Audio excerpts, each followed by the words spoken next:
Thanks for inviting us in tonight. 10 years ago tonight was the State Fair stage collapse. And there are still so many families and survivors coping with the events that day. 7 people died just trying to see a concert on a summer evening. Nearly 60 others were hurt. Tonight, our big story dives into the state law and regulation changes to keep another tragedy from happening.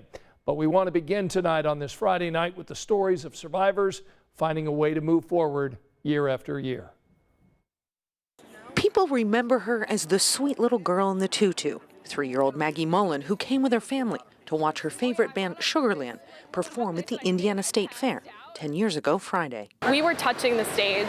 You were touching the stage? Yes, they let me sit on the stage. The show never happened though. Hey, we need a medic really bad for this little girl! Instead, total strangers helped save Maggie's life that night when the stage collapsed under high winds. 4 people died in the collapse, along with 3 others in the days that followed. 58 more were injured and survived. It's crazy that it's been 10 years, and I'm really grateful for all the people that helped save me, because without that I wouldn't be here. 10 years later, Maggie will tell you she only remembers bits and pieces of that night. The scar on her left arm, which she almost lost, is there. So is the one from a gash on her leg. I remember being at the fair and playing games and then being excited and going to stand on the stage. Everybody remembered the little girl in the tutu because it was so precious. Gregory Johnson remembers everything from that night. It was his birthday, and like Maggie, he was right near the stage in the sugar pit for fan club members. And they actually came on the PA and said, if we have to, we may have to evacuate to the Pepsi Coliseum. The next thing Gregory remembers is looking up and seeing something snap. You could see 4 beams, and you tried to position yourself so one of the beams didn't directly hit you. And then the popping of the lights is unlike a sound you ever heard, because as they hit the ground, pop, pop, pop, pop, pop, pop. There's times it seems like it's been 2 or 3, and then other times you're thinking, well, wait a minute, that happened on my birthday. That was only 10 years ago. In that time, though, strangers from that night, like Maggie and Gregory, have become like family to each other. I love these people. So it's 10 years. We're here to say hey and hi and support one another. Such a difficult experience for so many people that day and the days that followed, Emily.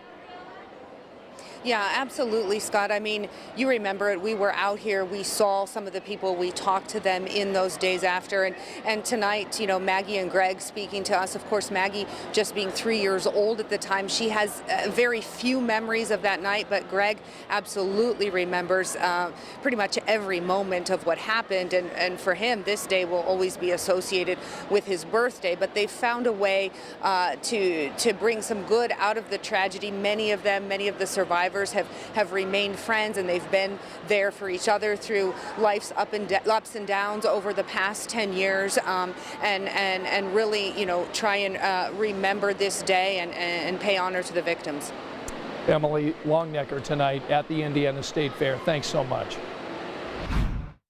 There was an investigation after the collapse finding several violations of state labor laws. Among the offenders, the union providing the crew who built the stage, the company who owned the stage, and the Indiana State Fair Commission. Now, the investigation also revealed inadequate emergency plans and bracing for the stage. But a year later, Indiana passed new safety laws, and the State Fair Commission hired new safety managers, along with putting in place new emergency response plans. Let's take a closer look at the current safety rules in place. Regulations approved by the Fire Prevention and Building Safety Commission focus on temporary steel structures holding tons of lighting, video, and sound equipment. Organizers must submit detailed plans with design specifications and certifications, all to make sure that supports can withstand extreme weight and weather. State inspections are also mandatory. Keep in mind, none of this was required at the time of the State Fair stage collapse 10 years ago. We have a breakdown on all the safety requirements and how things have changed over the last decade posted online. Just open up our WTHR app, and that wraps up tonight's big story.